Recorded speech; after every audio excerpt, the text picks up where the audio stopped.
Hello everyone, कैसे हो आप सब। आई होप आप सभी अच्छे होंगे। और कैसी आप लोगों की तैयारी चल रही है। मुझे लगता है आप लोगों की तैयारी बहुत अच्छी चल रही होगी।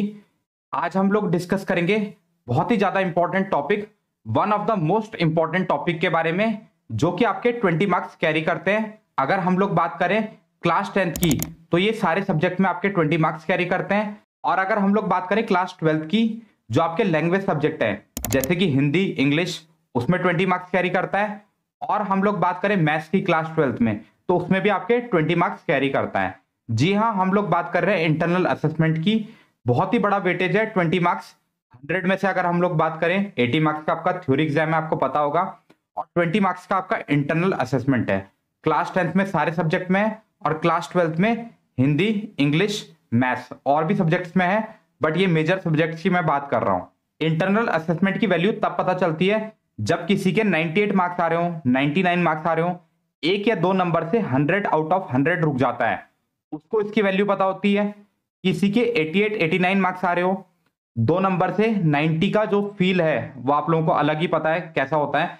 जो 90 का फील होता है वो रहने से रुक जाता है। वो सोचता है यार मेरे इंटरनल असेसमेंट में एक या दो नंबर एक्स्ट्रा हो जाते हैं तो अब मेरे 90 मार्क्स आ जाते हैं।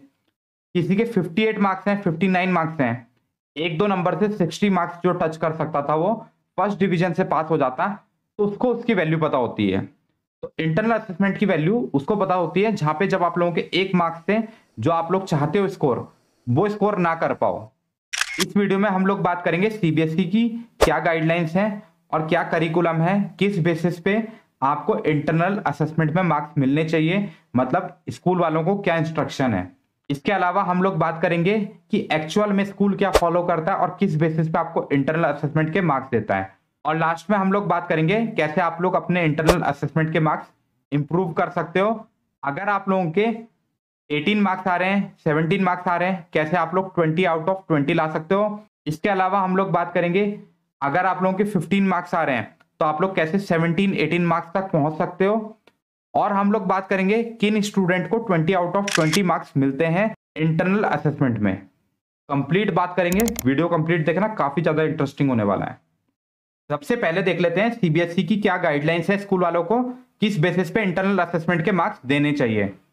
जो आप लोग देख रहे हो आपके सामने, ये सीबीएसई की करिकुलम वाली पीडीएफ है जो कि सीबीएसई की वेबसाइट पे अपलोडेड है। अगर आप लोगों को चाहिए होगा तो लिंक मैं डिस्क्रिप्शन पे दे दूंगा, आप लोग वहां से जाके इसको डाउनलोड कर सकते हो। आप लोगों को पता है इस चैनल पे हम आपको जो भी इंफॉर्मेशन देते हैं, जो भी अपडेट देते हैं, ऑथेंटिक अपडेट देते हैं, तो आप लोग इस चैनल को सब्सक्राइब कर सकते हो।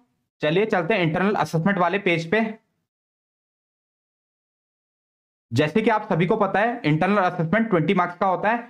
एक बात मैं यहां पे क्लियर करना चाहूंगा, इंटरनल असेसमेंट 4 पार्ट में डिवाइडेड होता है। पहला पार्ट होता है पीरियोडिक असेसमेंट, दूसरा पार्ट होता है मल्टीपल असेसमेंट, थर्ड पार्ट होता है पोर्टफोलियो, और फोर्थ पार्ट होता है सब्जेक्ट एनरिचमेंट एक्टिविटी। चारों ही पार्ट 5-5 मार्क्स के होते हैं अकॉर्डिंग टू सीबीएसई करिकुलम। चलिए सबसे पहले देख लेते हैं पीरियोडिक असेसमेंट के लिए सीबीएसई की क्या गाइडलाइंस है स्कूल वालों को।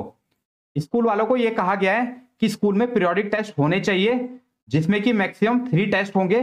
3 में से बेस्ट ऑफ 2 के मार्क्स काउंट किए जाएंगे। तो आप लोग कमेंट करके बताना कि आपके स्कूल में कितने टेस्ट हुए हैं, कितने पीरियोडिक टेस्ट हुए हैं। जिन भी 2 टेस्ट में आपके अच्छे मार्क्स आए होंगे उसका एवरेज निकालना है और 5 में से उसको कैलकुलेट करना है। जैसे कि अगर मान लीजिए आपके 100 में से 100 मार्क्स आ रहे हैं तो आपको 5 आउट ऑफ 5 देने हैं स्कूल वालों को।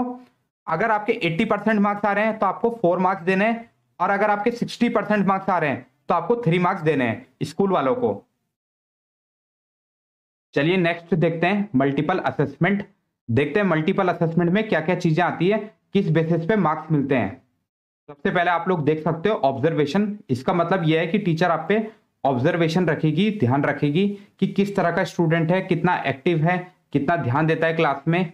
इसके बाद आप लोग देख सकते हो ओरल टेस्ट आपकी क्लास में कंडक्ट हो सकते हैं कभी भी, तो आप लोग इसके लिए भी तैयार रह सकते हो।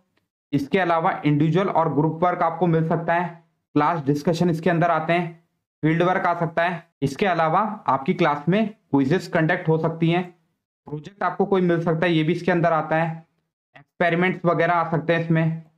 आपको नाम से ही पता चल रहा होगा मल्टीपल असेसमेंट, इसका मतलब अलग अलग तरीके से आपका असेसमेंट हो सकता है। पर इसमें ऐसा नहीं है कि सारी ही एक्टिविटी कंडक्ट कराना जरूरी है, इसमें से एक या दो एक्टिविटी के बेसिस पे भी आपको मल्टीपल असेसमेंट में मार्क्स मिल सकते हैं। नेक्स्ट देखते हैं पोर्टफोलियो, ये भी 5 मार्क्स का होता है। चलिए देखते हैं इसमें क्या क्या चीजें इंक्लूड होती हैं। इसमें आप लोग देख सकते हो, इसमें क्लास वर्क आता है जो आपकी क्लास नोटबुक होती है। इसके अलावा होमवर्क आता है इसके अंदर। इसके अलावा आप लोग देख सकते हो एग्जाम्पलरी वर्क, यानी कि एक्स्ट्रा आपने कोई काम किया है वो भी इसमें आता है। आगे आप लोग देख सकते हो कोई प्रेजेंटेशन आपकी क्लास में हुई है उसके भी मार्क्स होते हैं।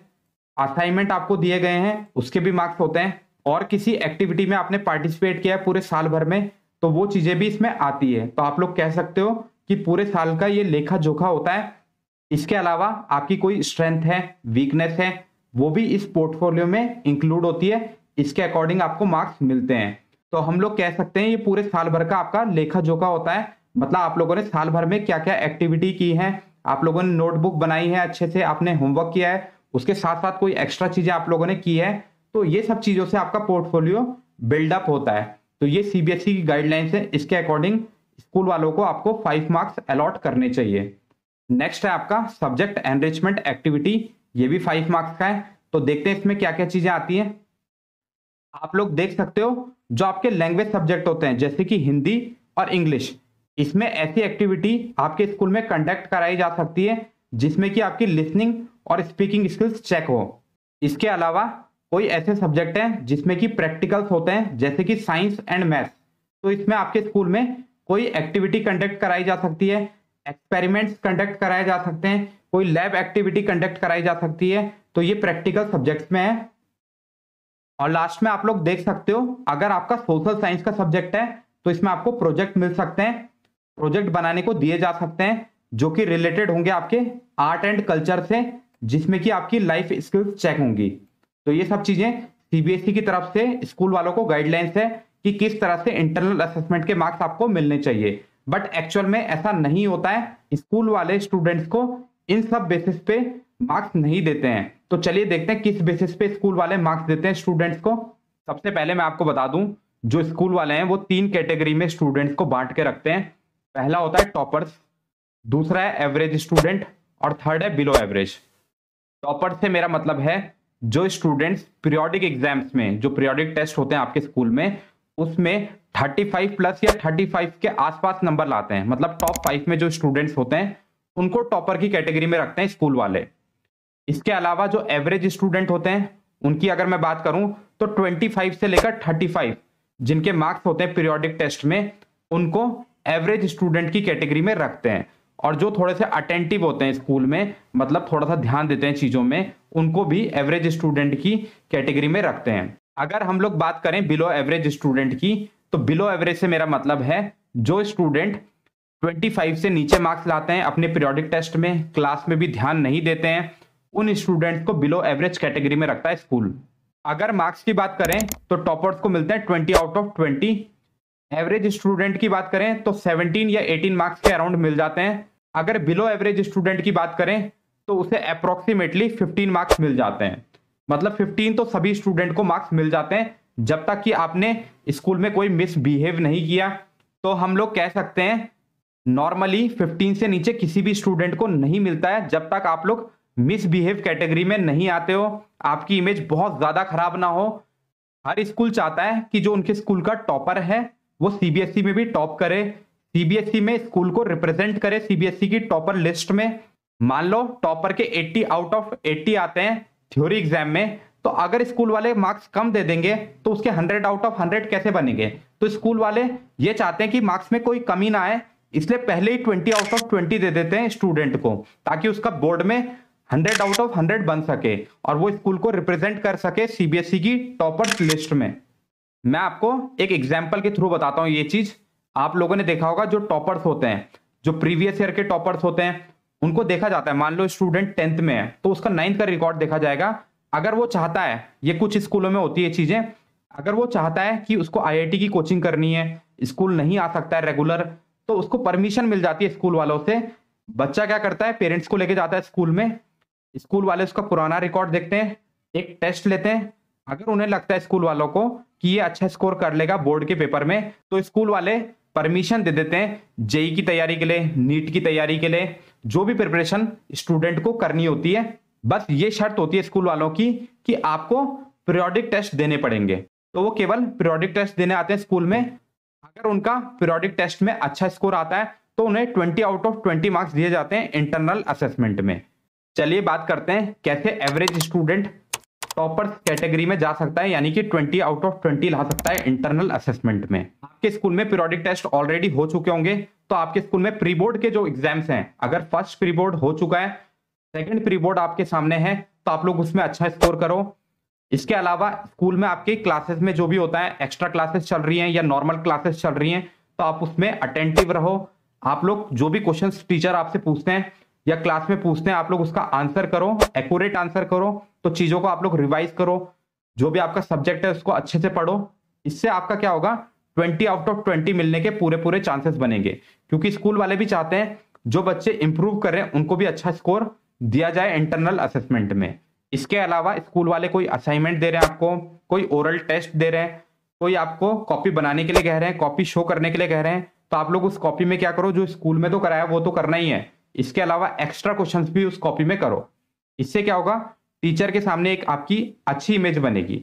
इसके बेसिस पे आप लोगों को जो 17 और 18 मार्क्स मिलने वाले थे वो 20 में कन्वर्ट हो जाएंगे। यही सेम चीज बिलो एवरेज स्टूडेंट के लिए भी है। अगर वो अटेंटिव हो जाता है तो हो सकता है उसको टॉपर्स वाले मार्क्स मिल जाए। अगर टॉपर वाले नंबर ना मिले फिर भी एवरेज स्टूडेंट के बराबर उसको मार्क्स मिल सकते हैं, यानी कि 17 से 18 मार्क्स ला सकता है बिलो एवरेज स्टूडेंट भी इंटरनल असेसमेंट में। अगर टीचर के सामने वो अटेंटिव रहे, सिंसियर रहे, एक्टिव रहे, तो उससे क्या होता है, टीचर के सामने एक अच्छी इमेज बन जाती है। मैं होप करता हूं आपको इंटरनल असेसमेंट में ज्यादा से ज्यादा मार्क्स मिले। इसी के साथ वीडियो को यहीं पे क्लोज करते हैं, मिलते हैं नेक्स्ट वीडियो में, तब तक के लिए गुड बाय।